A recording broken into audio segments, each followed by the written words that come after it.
Uy mga pare ko, pag nagkapera kayo, anong gusto nyong bilhin? Ako gusto ko bagong sapatos. Ako gusto ko bahay. Yun kasi pangarap ng nanay ko eh. Ha? Bahay agad?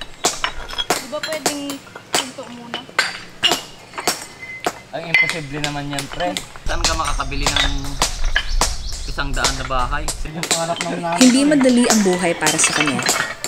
Bawat araw, may dalawang mundong kailangang pagdaanan. Ang mundo ng trabaho at mundo ng pag-aaral. Alam niyang hindi siya pwedeng huminto. Kailangan niyang tumulong. Kailangan niyang magsikap. Hindi lang para sa sarili niya, kundi para sa pamilya. Okay, class, your midterm exam is on this week. Sa lahat ng mga makakasa ay magkakaroon ng free allowance. Kaya, mag-review kayo. So, good luck, everyone. Ma'am, sala ko dyan.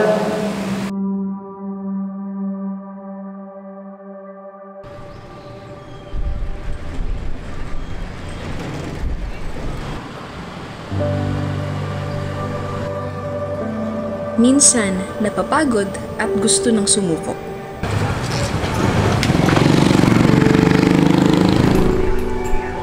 Pero sa tuwing naiisip niya ang kanyang pamilya, patuloy siyang bumabangon.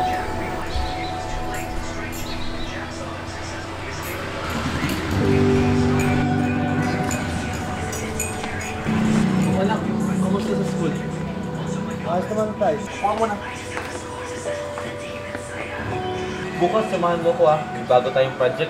Pang-allowance mo pa yun. Tatay naman. Para na lang yun sa bahay. Pangkain pa natin yun. Gusto ko, ikaw, kapag tapos ng pag-aaral at maging matagumpay sa buhay, yun ang pangarap namin ng nanay mo. Oh, siya. Sige, tara na.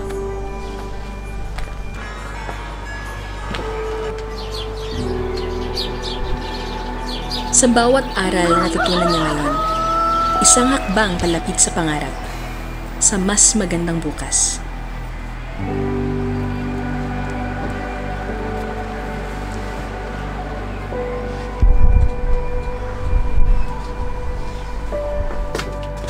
Hindi man alam kailan gagaan ang buhay, pero alam niya, isang araw, magbabago ang lahat.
Para sa pangarap.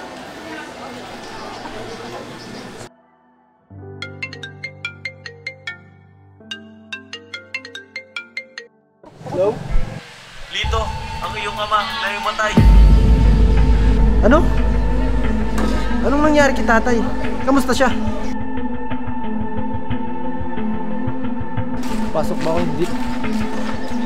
Kailangan ako ni tatay ngayon.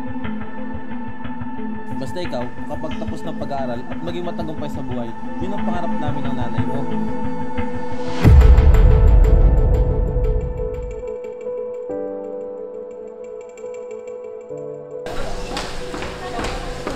Sana ako mabot ako.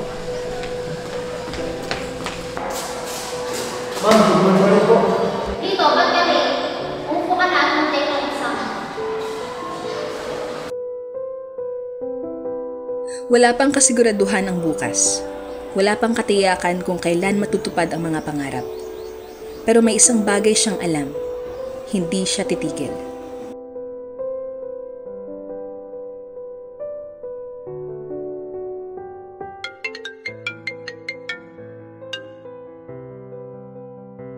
Hello?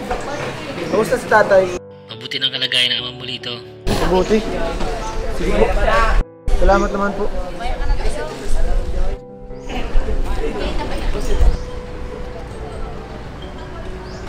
Makakapasa kaya ako? Uy, Lito! Matataas ang marka mo. Kaya pinag-narinig ako sa'yo kasi nakapagpasabay mo pag-aaral at nagtrabaho mo. Kaya mga kagaya mo ang deserve makatanggap ng gantong allowance. Siguro proud na proud sa'yo mo magulang. Thank you po, ma'am. Sigurado matutuwa ang tatay ko nito. Ano pa na ang gusto mo pag nakapagtapos ka? Gusto kong makapagtapos para matulungan ko ang aking mga magulang.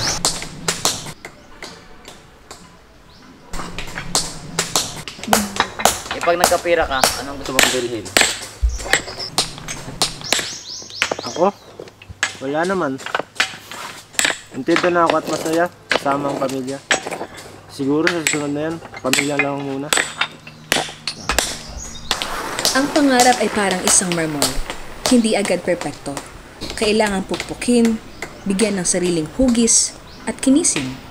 Pinaghihirapan bago tumibay, pinaninindigan bago kuminang. Dahil tulad ng marmol, ang tunay na pangarap ay hindi minamadali. Sa tiyaga at pagsisikap, unti-unti itong nagiging magandang obra. Kapag nag-iisa at napapaisip ka, wag na wag mong hahayaang malungkot sa mga pinagdaanan. Manawag at silipin ang buwan at bituin, sumabay sa huni ng mga pipit. At ako'y iyong hintayin, yakapin natin ang gabi, itihin ang mga binti, kalimutan lahat ang mga bighati, dami ng